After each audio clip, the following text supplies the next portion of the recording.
وكفى وسلام على عباده الذين اصطفى أما بعد فأعوذ بالله من الشيطان الرجيم بسم الله الرحمن الرحيم معزز محترم محتشم سامعین حضرات،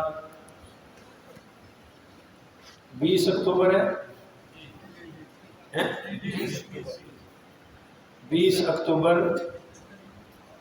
کوئی 21 کہہ رہا ہے کوئی 20 کہہ رہا ہے 20 اکتوبر بروز اتوار 2024 بعد نماز مغرب کا یہ درس تفسیر ہماری سلسلہ وار عنوان ہے تفسیر انعام الرحمن فی دروس القرآن، سورہ بقرہ آیت نمبر 26 سے لے کر 27 تک درس جاری رہے گا۔ آپ دعا فرمائیے اللہ مجھے شرح صدر کے ساتھ حق سچ بیان کرنے کی توفیق عطا فرمائے۔ اللہ تعالی ہمیں عمل والی باتوں پر عمل پیرا ہو کر زندگی گزارنے کی توفیق عطا فرمائے۔ ایک اس برآمدے کی لائٹ جلا دے بھائی۔ کل کے درس میں نے یہ عرض کیا تھا کہ اللہ تعالیٰ نے جنتیوں کا ذکر فرمایا کہ ان کو جنت میں کیا کیا نعمتیں ملیں گی۔ اب آگے بات ہو رہی ہے آیت نمبر 26 میں کہ اللہ تعالیٰ نے پیچھے منافقوں کی 2 مثالیں بیان فرمائی ہیں۔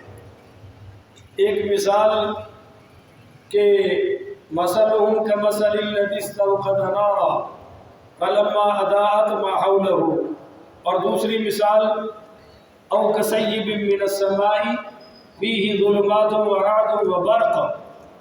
تو انہوں نے کہا کہ اللہ تو سب سے اعلیٰ ہے، اتنی بڑی ذات ہے، سب سے بڑا ہے، بلکہ بڑا ہے ہی اللہ۔ تو اللہ نے اپنے اتنے بڑے کلام میں یہ چھوٹی چھوٹی چیزوں کی مثالیں کیسے بیان کر دی؟ اور پھر آپ پورے قرآن کا مطالعہ کریں، قرآن میں اللہ نے مکڑی کے جالے کی مثال دی ہے۔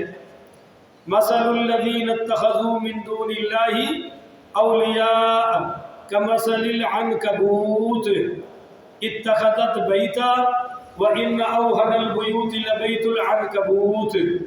اللہ نے فرمایا کہ جن لوگوں نے اللہ کو چھوڑ کر اوروں کو مددگار بنا رکھا ہے، ان کی مثال مکڑی کی مثال ہے جس نے جالے کا گھر بنایا، بے شک وہ گھر سب سے کمزور ہے۔ بولو بھائی، وہ گھر سب سے کمزور ہے۔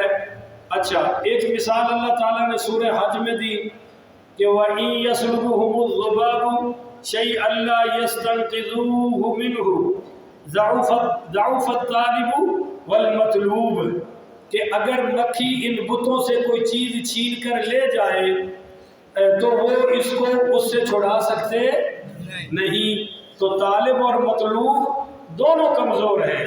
تو دیکھیے پہلی مثال میں اللہ تعالیٰ نے بتوں کی عبادت کا کمزور ہونا بتایا کہ وہ مکڑی کے جالے کی مثل ہے، اور دوسری مثال میں بتوں کی حقارت کو بیان کیا کہ اتنے حقیر ہیں کہ مکھی اگر کوئی منہ سے ان کے چیز چھین کر لے جائے تو یہ واپس لا سکتے نہیں ہے۔ اچھا، کتے کی مثال بھی اللہ نے دی ہے، مثلہ کمثل الکلب، خنزیر کی مثال بھی اللہ نے قرآن میں بیان فرمائی ہے، گائے کی مثال بھی اللہ نے قرآن میں بیان فرمائی ہے، اور بھی بہت ساری مثالیں اللہ تعالیٰ نے بیان کی ہیں۔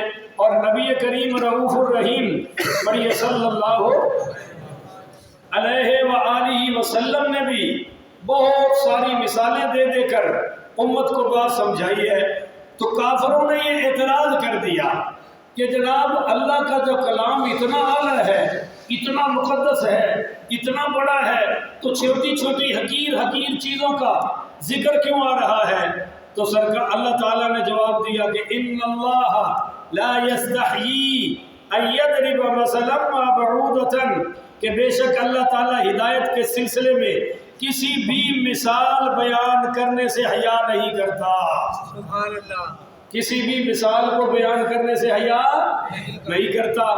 مثلا ما بعودۃ، خواہ وہ مچھر کی مثال ہو، فما فوقہا، یا اس سے بھی زیادہ حقیر چیز، فوق حقارت میں، کہ اس سے بڑی، یعنی مچھر تو بہت حقیر ہے پر کوئی اس سے بڑا بھی حقیر ہو اور اس کی بھی مثال بیان کرنی ہو تو اس سلسلے میں کوئی حیا کی ضرورت ہے؟ اس میں بے حیائی کی کون سی بات ہے؟ تو اللہ تعالیٰ ان اللہ لا یستحی، اللہ تعالیٰ حیا نہیں فرماتا۔ حدیثوں میں بہت سارا یہ مسئلہ ذکر ہوا ہے۔ مثال کے طور پر نبی کریم رؤوف الرحیم پڑھیے صلی اللہ علیہ وآلہ وسلم نے فرمایا کہ اللہ کا جو بندہ اور بندی اسلام میں بوڑھے ہو جائے ان کو عذاب دینے سے اللہ حیا فرماتا ہے۔ بہت سبحان۔ ایک حدیث اور سنیں، نبی کریم رؤوف الرحیم صلی اللہ علیہ وسلم نے فرمایا جب کوئی بندہ، اللہ کا بندہ جماعت کے ساتھ نماز پڑھے تو اللہ کو اس سے حیا آتی ہے کہ وہ کسی حاجت کا سوال کرے اور اللہ قبول نہ فرمائے، تو قبول نہ فرمانے سے اللہ کو حیا آتی ہے۔ اچھا، حضرت سلمان فارسی رضی اللہ تعالی عنہ بیان کرتے ہیں کہ سرکار تو عالم صلی اللہ علیہ وآلہ وسلم نے فرمایا کہ بے شک تمہارا رب حیا دار ہے، اور جب اللہ تعالی جب بندہ اس کی طرف دونوں ہاتھوں کو اٹھاتا ہے تو اٹھے ہوئے ہاتھوں کو اللہ خالی لوٹائے، خالی لوٹانے سے اللہ کو حیا آتی ہے۔ پر یہ حیا کس قسم کی ہے بھائی؟ جو مجھے اور آپ کو آتی ہے، اس قسم کی حیا ہم اللہ پر لگائیں گے تو کفر ہو جائے گا۔ اللہ کو کیسی حیا آتی ہے اللہ جانے اور اس کا رسول جانے۔ آمنا وصدقنا، ہم جو بیان ہوا ہے اس پر ایمان لاتے ہیں اور اس کی تصدیق کرتے ہیں، کیفیت کے پیچھے ہم پڑھنے والے نہیں ہیں۔ فَأَمَّا الَّذِينَ آمَنُوا، پس وہ لوگ جو ایمان لے آئے ہیں، وَيَعْلَمُونَ أَنَّهُ الْحَقُّ مِنْ رَبِّهِمْ، وہ جانتے ہیں کہ یہ مثال ان کے رب کی طرف سے حق ہے۔ جو ایمان والے ہیں وہ تو اعتراض کرتے نہیں، بھائی بولو تو صحیح نا، ایمان والے ہیں وہ اعتراض کرتے۔ مثلا حضرت زید ابن ثابت کو بیٹا قرار دیا اور لوگوں نے انہیں زید ابن محمد کہنا شروع کر دیا، متبنہ بیٹا، منہ بولا بیٹا۔ پر جب سیدہ زینب بنت جہش رضی اللہ تعالیٰ عنہا کا ان سے نکاح ہوا تو وہ ہاشمیہ تھی، انہوں نے کہا مجھے یہ پسند نہیں، کھلا ہو گیا اور حضور نے خود نکاح فرما لیا۔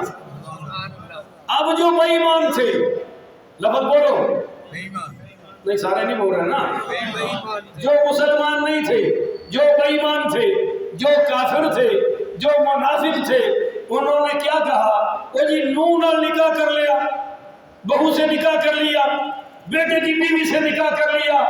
اللہ نے سورۃ الاحزاب میں اتار دیا کہ منہ بولا بیٹا سگا بیٹا ہو سکتا، پر جو ایمان والے تھے انہوں نے اعتراض، بھائی بولو میرے دوستو، صحابہ نے اعتراض، وہ سمجھتے تھے کہ یہ نبی ہیں اور نبی اپنی مرضی سے نہیں بولتا، رب کے حکم سے بولتا ہے، جو کیا ہے یقیناً رب کے حکم سے کیا ہوگا۔ فَأَمَّا الَّذِينَ آمَنُوا فَيَعْلَمُونَ أَنَّهُ الْحَقُّ مِنْ رَبِّهِمْ، جو ایمان والے ہیں وہ تو جانتے ہیں کہ یہ ساری مثالیں اللہ کی طرف سے حق ہیں۔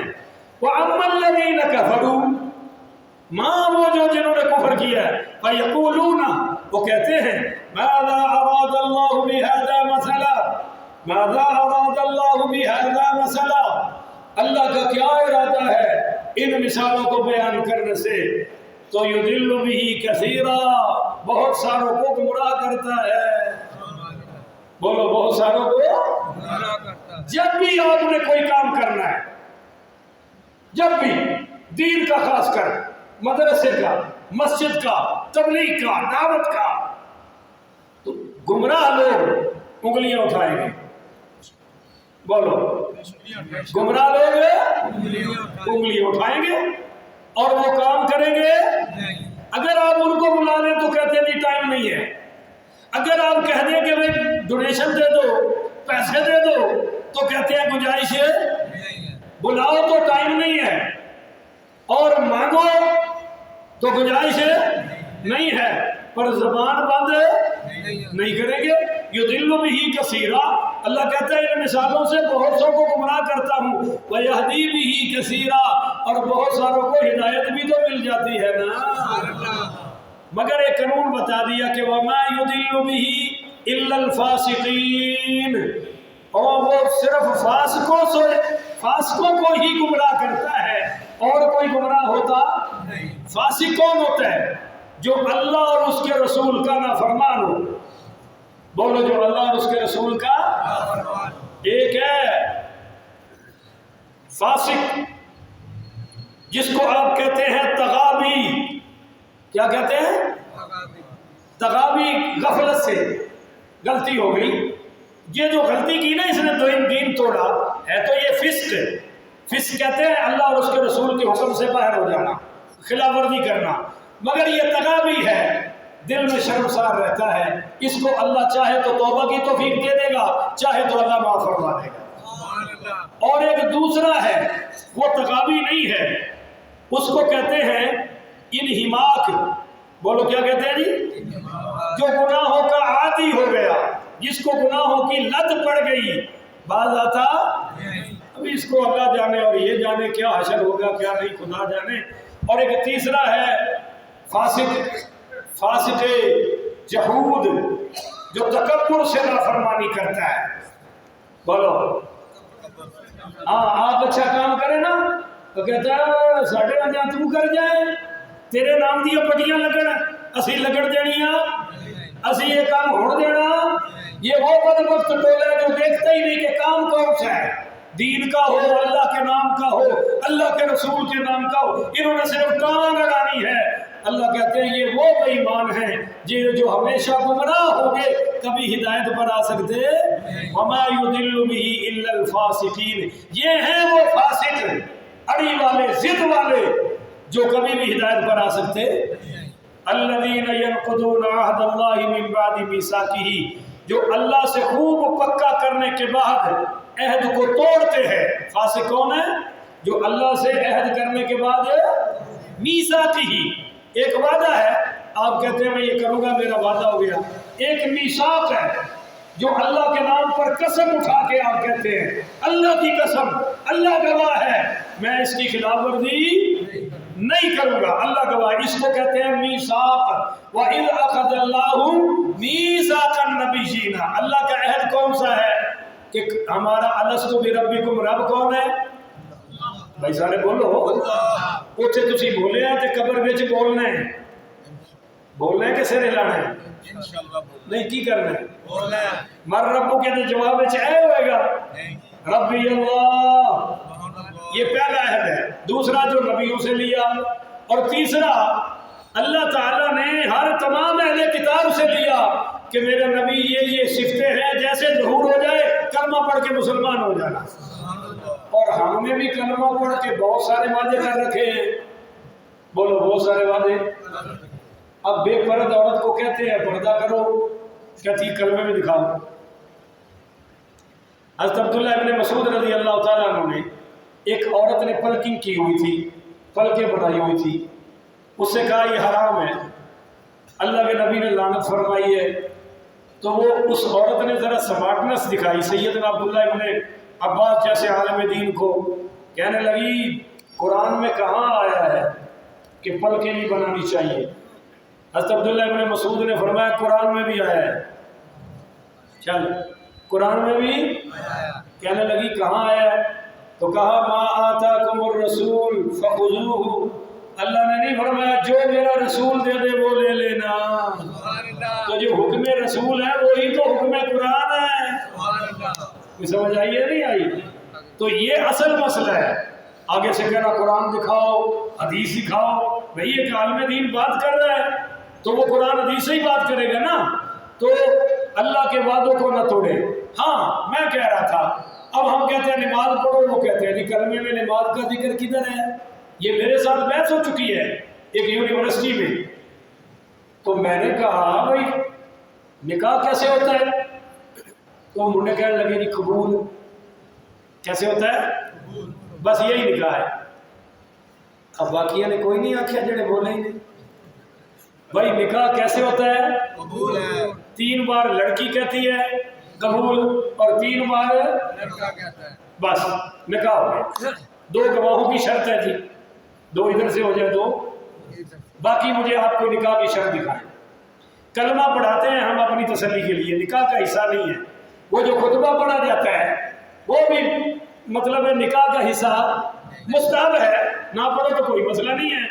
نکاح ہو گیا، اب لڑکی کہتی ہے روٹی لاؤ، کپڑا دو، مکان دو، تو کہتے ہیں نکاح میں یہ گل ہوئی سی، سبحان اللہ، وہ سمجھے نہیں۔ او بھئی یہ نکاح میں تو بات ہی نہیں ہوئی تھی، نکاح میں تو تھا قبول۔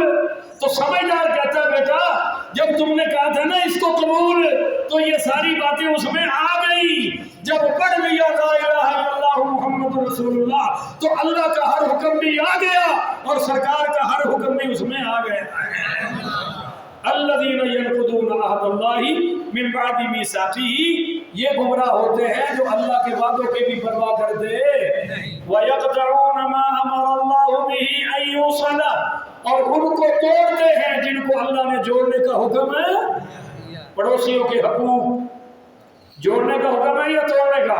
جوڑنے کا، ماں باپ کو جوڑنے کا حکم ہے یا توڑنے کا؟ جوڑنے کا، بھائی کو جوڑنے کا حکم ہے یا توڑنے کا؟ جوڑنے کا، بول کے جائیں ایمان والو، جوڑنے کا، یہ آپس میں جڑنے کا حکم ہے یا توڑنے کا حکم ہے؟ جوڑنے کا، مگر جو توڑتے ہیں اور ان کے پاس کوئی شرعی وجہ، وَيُفْسِدُونَ فِي الْأَرْضِ، اور زمین پر فساد کرتے ہیں۔ بولیے زمین پر ہر بے نمازی فسادی ہے، جو اللہ رسول کا حکم توڑ رہا ہے وہ فساد کر رہا ہے۔ اولئک هم الخاسرون، اللہ کہتا ہے پکے رہو یہ اس جہان میں بھی گمراہ ہیں، اگلے جہان میں بھی گمراہ ہیں، اس جہان میں بھی نقصان والے ہیں، بولو اگلے جہان میں بھی۔ اولئک هم الخاسرون، یہ کبھی بھی فلاح پا سکتے نہیں ہیں۔ تو میرے بھائیوں ہم ان میں شامل نہ ہوں جو اللہ سے وعدے کر کے توڑ چکے ہیں اور جو اللہ کے جوڑے ہوئے رشتوں کو توڑ رہے ہیں۔ آپس میں میرے نبی نے فرمایا جو رشتہ داریوں کو توڑتا ہے وہ جنت میں نہیں جائے گا۔ قاطع رحم فرمایا جنت میں جائے گا ہی نہیں جو رشتہ داریوں کو توڑتا ہے۔ یہ میرے سامنے حدیث ہے۔ ایک شخص نے کہا نبی کریم پڑھیے رؤوف الرحیم، کتنے ہو گئے؟ 17، تو 3 منٹ تو ہے نا بھائی۔ نبی کریم رؤوف الرحیم پڑھیے صلی اللہ علیہ وآلہ وسلم کے سامنے آیا اور کہنے لگا یا رسول اللہ مسئلہ یہ ہے، پڑھیے صلی اللہ علیہ وآلہ وسلم، یا رسول اللہ مسئلہ یہ ہے، سہل بن سعد رضی اللہ تعالیٰ عنہ راوی ہے کہ میں اپنے رشتہ داروں سے اچھا سلوک کرتا ہوں، وہ مجھ سے اچھا کرتے، میں جوڑتا ہوں وہ تعلق توڑتے ہیں۔ آپ نے فرمایا اگر ایسا ہی ہے جیسا کہ تو کہہ رہا ہے تو تو ان کے منہ میں راکھ ڈال رہا ہے، تو انہوں نے منہ اچھ سوا بھر رہے ہیں، بالکل ٹھیک کر رہے ہیں۔ اگر تو اس پر قائم رہے گا تو اللہ کی طرف سے مدد کرنے والے تیری مدد کرتے رہیں گے۔ یہ کیا ہوا کہ ہم صلہ رحمی یہ نہیں ہے کہ وہ جوڑے تو جوڑے، وہ آئے تو ہم آئے۔ میرا پڑوسی فوت ہو گیا ہے، گھر کے سامنے گھر ہے، ان کو میرے خالی مکان کی چابی چاہیے، اتنا تڑپا ہوں میں، اتنا تڑپا ہوں میں جا نہیں سکا۔ یہ درس نہ ہوتا تو میں وہاں چابی دینے، صرف چابی دینے ان کے گھر جانا تھا، پر یہ میں نے درس قرآن دینا تھا، میں ادھر آ گیا۔ تو بھائی وہ توڑے تو جوڑ پیدا کر، اور یہ وہی پڑوسی ہیں جن کو ہم نے شراب سے روکا تھا اور انہوں نے میرے ساتھ کیا سلوک کیا وہ اللہ جانتا ہے یا میں جانتا ہوں۔ میں نے صرف ان کو شراب سے روکا تھا، مسجد میں بیٹھ کے کہہ رہا ہوں، مگر پھر بھی میں تڑپ رہا ہوں کہ کاش میں ان کو چابی دوں اور ان کی غمخواری بھی جا کے کروں۔ عرض کرنے کا مقصد یہ ہے، یہ صلہ رحمی نہیں ہے کہ وہ آئے تو ہم آئیں گے، وہ بلائے تو ہم بلائیں گے، وہ کام آئے تو نہیں، سلمن قطعت، وہ توڑے تو جوڑ پیدا کرتا چلا جائے۔ اگر اللہ کی مدد چاہیے، واعف عمن ظلمت، وہ ظلم کرے تو معاف کرتا چلا جائے۔ اعطی من حرمت، تو گیا اس نے خالی لوٹا دیا، پر اگر وہ تیرے در پہ آ جائے تو خالی واپس نہ بھیجنا۔ اللہ تعالیٰ ہمیں اس پر عمل کرنے کی توفیق عطا فرمائے۔ ہمارے پنجابی میں جو ہماری جنگلی پنجابی ہے نا، میری جنگلی زبان ہے، انہیں کہتے ہیں کہ گھروں کھواؤ تے سردار سداؤ، نہیں سمجھے ہو، گھروں کھواؤ سردار تے سردار سداؤ، گھروں کھواؤ تے خان سداؤ، گھروں کھواؤ تے چودھری سداؤ۔ ہن ماشاءاللہ 300 روپے کا لوڈ لے کے چودھری راضی ہو جاتا ہے۔ اللہ اکبر کبیرہ۔ تو اللہ تعالیٰ ان چیزوں پر ہمیں عمل کرنے کی توفیق عطا فرمائے۔ آمین۔ آخر ودعوانا الحمدللہ رب العالمین۔